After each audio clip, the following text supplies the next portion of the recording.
Ako si Princess Castro at narito ang mga napapanahong balita.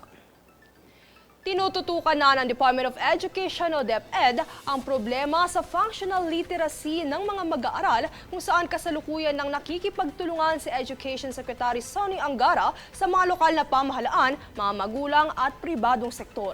Ito ay kaugnay ng kamakailang pagdinig ng Basic Education na pinamumunuan ni Committee Chair Senator Sherwin Gatchalian hinggil sa nakakaalarmang bilang ng mga high school graduates na hindi functional literate o ang mga hirap makakomprehend o makaintindi ng isang konteksto. Samantala, isa sa nakikitang solusyon ni Angara ay ang mabigyan ng tamang nutrisyon ang mga bata dahil batay sa pag-aaral ng United Nations Children's Fund, kabilang ang nutrisyon, kapaligiran at sapat na gamit sa pag-aaral upang mapalago at mapaunlad ang pagkatuto ng mga kabataan.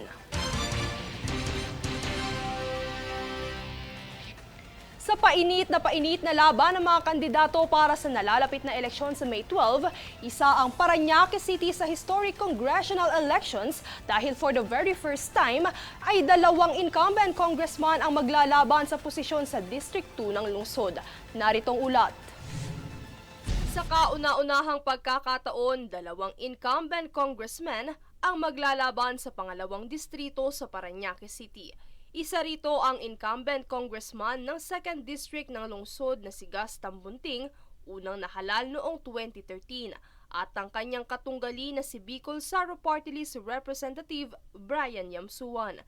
Ang dalawang nag-uumpugang panig ang maugong na pinag-uusapan sa halalan sa Parañaque sa kadahilan ng pareho silang nakaupo sa kasalukuyang termino. Si Congressman Tambunting ay isang long-time resident at politician sa lungsod na nag-umpisa bilang konsehal noong 1988 hanggang 1995 at 2001 hanggang 2007. Pagkatapos ay nagsilbi rin siya bilang isang vice mayor noong 2007 hanggang 2013 bago mahalal bilang mambabatas noong 2013 hanggang ngayong 2025. Samantala, isang beses lamang pansamantalang pumalit ang kanyang asawa ni si Joy Tampunting bilang kongresista noong 2019 hanggang 2022.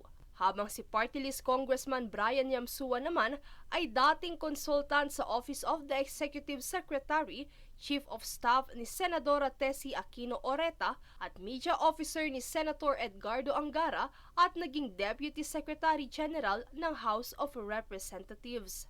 Sa pag-iikot ng mga political analyst sa bayan ng Parañaque, hati ang mga botante sa dalawang makikisig na kandidato.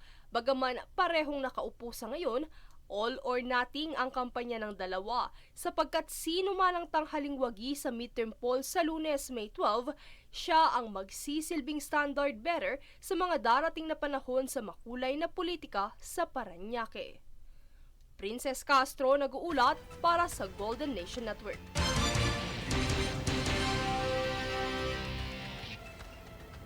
Inilabas na ng International Criminal Court o ICC prosecution ang ikalawang set ng ebidensya laban kay dating Pangulong Rodrigo Duterte kaugnay ng kinaharap nitong kaso ng crimes against humanity.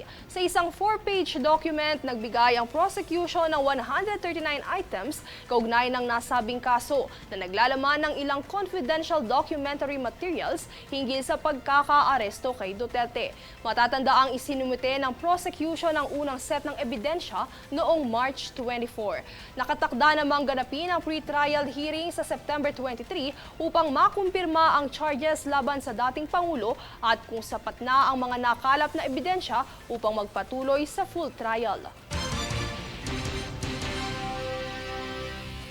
Kami ang boses ng pagbabago. Ako si Princess Castro at ito ang News Force. Sa ulon ng mga balita, pagtatalaga ng medical team sa mga polling precincts, pinatitiyak.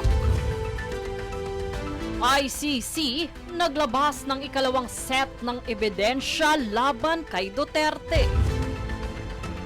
Paul Lee nilinaw na walang kinalaman sa espionage ang kanyang mga biyahe patungong China. PBBM iniutos na imbestigahan ang depektibong airport bollard sa NAIA. First solo Big Dome concert ni Kichi Nadal gaganapin sa Hunyo. conclave para sa bagong Santo Papa nagsimula na. Patas at pantay na balita, komprehensibong ulat para sa pulso ng masa. Ito ang News Pulse.